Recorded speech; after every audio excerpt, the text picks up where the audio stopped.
Good morning students. आज हम utilisation of plants के बारे में अध्ययन करेंगे, जो कि बीएससी पार्ट 3 बॉटनी के स्टूडेंट्स के लिए पेपर 3 की यूनिट 3 का पार्ट है।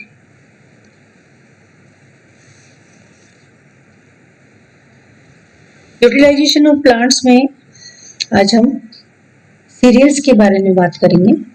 खाद्य पदार्थों में सीरियल्स समूह का एक महत्वपूर्ण स्थान है।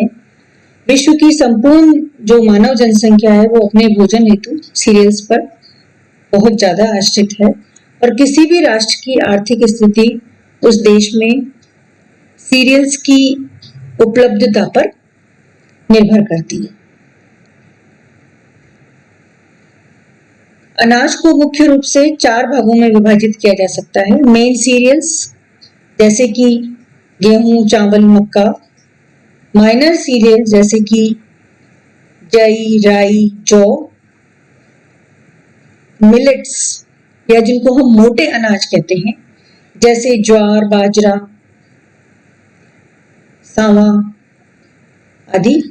और स्यूडो सीरियल्स या कूट अनाज जैसे कुट्टू, सिंघाड़ा इत्यादि।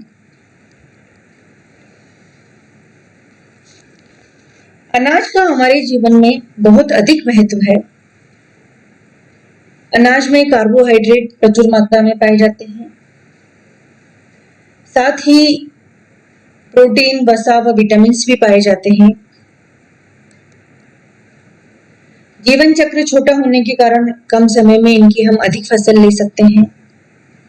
इनमें एडेप्टेशंस की क्षमता बहुत अधिक होती है, तो ये किसी भी क्लाइमेट के लिए अपने आप को आसानी से अडेप्ट कर लेते हैं। इनकी जो प्रकृति है वो शुष्क होने के कारण इनका जो स्टोरेज एवं ट्रांसपोर्टेशन है वो काफी आसान हो जाता है। कुकिंग में काफी आसान होते हैं और विश्व के सभी स्थानों पर इनकी खेती जो है वो आसानी से की जा सकती है और इनका कम स्थान में अधिक उत्पादन किया जा सकता है क्योंकि ये ग्रास फैमिली के हैं। आज हम सीरियल्स में राइस की कृषि, इसका इतिहास, इसकी उत्पत्ति, इसका डिस्ट्रीब्यूशन,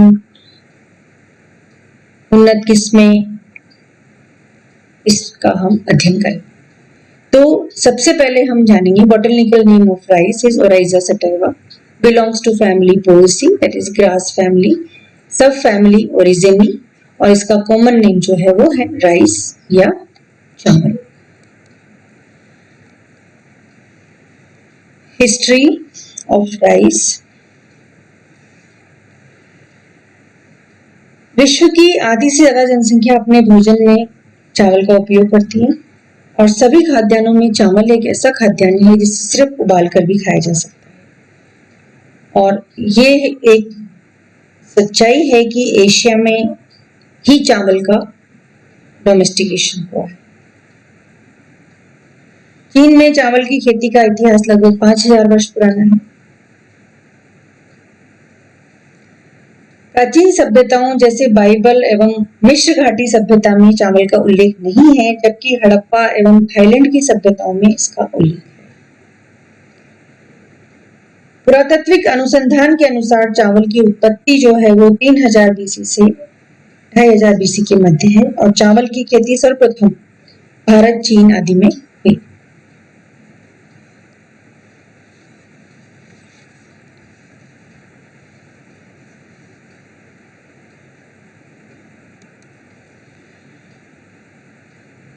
विश्व एवं भारत में चावल उत्पादक क्षेत्र। चावल कहाँ कहाँ उत्पादन होता है? एशियाई देश चावल उत्पादन में अग्रणी है, जैसे भारत, चीन, Bangladesh, Pakistan, Japan, Korea, Sri Lanka, Philippines, Burma, Thailand आदि। और पूरे विश्व में चावल का उत्पादन जो है वो 90% चावल का उत्पादन इन्हीं देशों के द्वारा किया जाता है। दक्षिण अफ्रीका, ब्राजील, यूएसए, स्पेन आदि कुछ देशों में भी चावल का उत्पादन किया जाता है। संपूर्ण विश्व में भारत का चावल उत्पादन में दूसरा स्थान है और जबकि प्रथम स्थान जो है वो चाइना का है। भारत के लगभग सभी राज्यों में खेती की जाती है चावल की। Rice growing regions in world in India. और हम इसको 5 भागों में बांट देते हैं चावल को, मतलब अध्ययन की दृष्टि से चावल उत्पादन जो है इंडिया में उसको हम निम्न भागों में बांटते हैं। ईस्ट नॉर्थ जोन, इसमें पश्चिमी बंगाल, उड़ीसा, दक्षिणी बिहार, आसाम आदि राज्य आते हैं। हम जानते हैं इन राज्यों का जो मेन फूड है वो भी चावल ही है। फिर आता है नॉर्थ जोन, जिसमें उत्तर प्रदेश, उत्तरी बिहार, जम्मू कश्मीर एवं पंजाब के राज्य पंजाब शामिल है। सेंट्रल जोन में तेलंगाना, महाराष्ट्र, मध्य प्रदेश आता है। और वेस्ट कोस्ट जोन में जो कोस्टल एरियाज हैं, केरल, कर्नाटका, तटीय महाराष्ट्र, तटीय गुजरात के हिस्से आते हैं।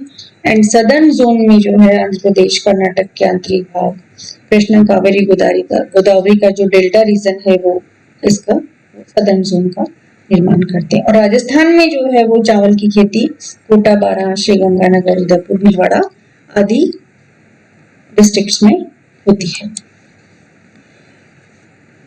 Now botanical characters of rice. Oryza वंश का जो सदस्य है चावल, ओराइजा सटाइवा, वो सेमी एक्वेटिक श्रेणी का की ग्रास है जो कि शॉर्ट लीव्ड होता है। इसका जो प्लांट है वो इरेक्ट होता है और 50 से 100 सेंटीमीटर लंबा हो सकता है। कई बार इसमें टिलरिंग पाई जाती है। इसका मतलब है कि जो इसके बेस से ही इसमें जो है वो ब्रांचिंग हो जाती है।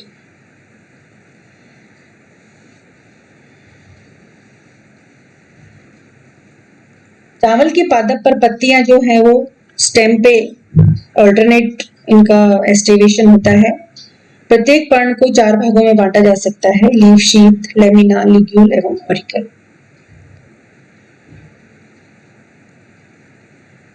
चावल का जो पुष्प क्रम है वो पेनिकल ऑफ स्पाइकलेट्स का होता है और पुष्पों में प्रायः स्वपरागण होता है। प्रत्येक पुष्प में 6 पुंकेसर होते हैं। चावल जो है वो मोनोकार्पलरी होता है, जिसमें 2 वर्तिका एवं 2 वर्तिकाग्र होते हैं। चावल का फल जो है वो कैरियोप्सिस कहलाता है, जो कि एक बीजी होता है। इसके फल को दाना या धान, पैडी कहते हैं, जो कि भूसे से घिरा हुआ होता है। सामान्य रूप से चावल के दाने का रंग सफेद से हल्का पीला होता है। जो लाल रंग वाला दाना होता है वो बड़ा हल्की किस्म का चावल माना जाता है। चावल में स्टार्च की मात्रा 78% है, जो कि जौ के बाद सर्वाधिक है। इसके अतिरिक्त चावल में एमाइलोपेक्टिन, एमाइलेज भी होता है। स्टार्च के अतिरिक्त 1.8% प्रोटीन, 1.8% फैट, 7.5% प्रोटीन और विटामिन भी इसमें होते हैं चावल में। इकोलॉजी, किस प्रकार की इसको क्लाइमेट, सॉइल चावल के लिए चाहिए? तो चावल एक, जैसा हमने पहले कहा, सेमी एक्वेटिक एक पादप है, तो इसके लिए जो सबसे बढ़िया जो क्लाइमेट है उसमें तापमान और ह्यूमिडिटी जो है इसके लिए बहुत ज्यादा इसकी ग्रोथ को प्रभावित करते हैं। तो इसलिए ये जो है ट्रॉपिकल जलवायु जो है इसके लिए, ट्रॉपिकल क्लाइमेट इसके लिए सबसे अच्छा है। चावल को हमने कहा कि सेमी एक्वेटिक प्लांट है ये, तो इसमें पानी की जरूरत के आधार पर हम इसको 2 भागों में विभाजित किया जाता है चावल को, इसकी फसल को। लो लैंड राइस, जहां पर कि ज्यादा पानी भरा रहता है खेतों में, और वहां मुख्य रूप से ये बंगाल, आसाम, उड़ीसा, केरल आदि में ये लो लैंड राइस जो है वो इनकी कृषि की जाती है। और अपलैंड राइस, जहां पर कि कम आवश्यकता वाली, कम पानी की आवश्यकता जिन वैरायटीज को कम पड़ती है, उनको जो है वो अपलैंड राइस कहा जाता है। और ये जो है प्रमुख रूप से भारत के हिमालयी क्षेत्रों में ये उगाया जाता है। चावल की जो उन्नत कृषि के लिए 20 डिग्री से 35 डिग्री सेंटीग्रेड तापमान अच्छा माना जाता है।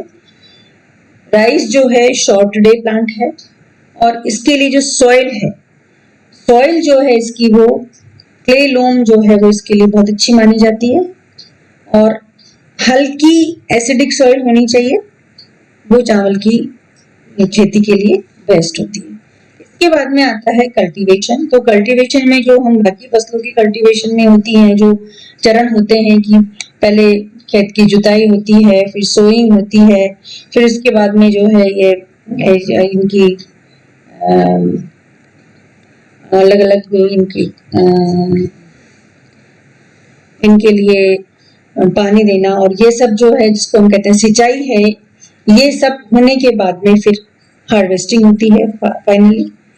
तो पादप के परिपक्व होने पर जब बालियां जो है वो नीचे लटकने लगती है और पादप जो है वो पीले से शुष्क हो जाता है, तब इसकी हार्वेस्टिंग की जाती है। तो इसको मैनुअल हार्वेस्टिंग में इसको जो सिक्कल होती है उससे काट कर सुखा लेते हैं, इसके गट्ठे बांध लेते हैं और फिर उनकी थ्रेशिंग करके दाने अलग कर लिए जाते हैं। और जो भूसे से गिरा हुआ दाना होता है, जो कवर्ड होता है भूसे से, वो धान कहलाता है, पैडी कहलाता है। और फिर इसको अलग करने के लिए पैडी की कुटाई की जाती है और फिर उससे विनोइंग करके दानों को हम अलग कर लेते हैं और इस प्रकार से कई बार सफेद चावल को पॉलिश करके उसे मार्केटिंग में काम में लिया जाता है, उसे बेचा जाता है। Now improved varieties of rice। India में कटक में जो स्थित है सेंट्रल राइस रिसर्च इंस्टीट्यूट, उसने कई उन्नत किस्मों का विकास किया है। बासमती 370, कलिंगा 2, रत्ना, जया, पाला, पूसा 9.2, पद्मा, सोना, IR8, IR20, Kaveri, Krishna etcetera. ये जो है हमारे यहाँ पर कटक में जो सेंट्रल राइस रिसर्च इंस्टीट्यूट द्वारा डेवलप की गई उन्नत किस्में हैं राइस की। अब आता है यूजेस ऑफ राइस। हम सभी जानते हैं कि एशियन कंट्रीज में मेन फूड है ये, इसे उबाल के भी खाया जा सकता है। जापान में इसके फर्मेंटेशन से अल्कोहलिक ड्रिंक बनाया जाता है जिसको हम सेक कहते हैं। इसके अलावा हम सभी जानते हैं मुरमुरे हैं, पोहा है, वो चावल से ही बनता है। चावल से ग्लूकोज, डेक्सट्रीन, एडेसिव आदि का निर्माण किया जाता है इंडस्ट्रियल लेवल पर। साउथ इंडिया में मेन फूड है चावल, इडली, डोसा, उपमा आदि। धार्मिक कोई भी पूजा जो है वो चावल के बगैर अधूरी है। राइस ब्रान ऑयल हम सब जानते हैं, जो ब्रांड निकलता है इसका उसको एनिमल फॉडर में काम में लिया जाता है। और जो राइस स्ट्रॉ है उससे कागज बनाया जाता है, उससे जो है चटाई और थैले आदि भी बनाए जाते हैं। So this is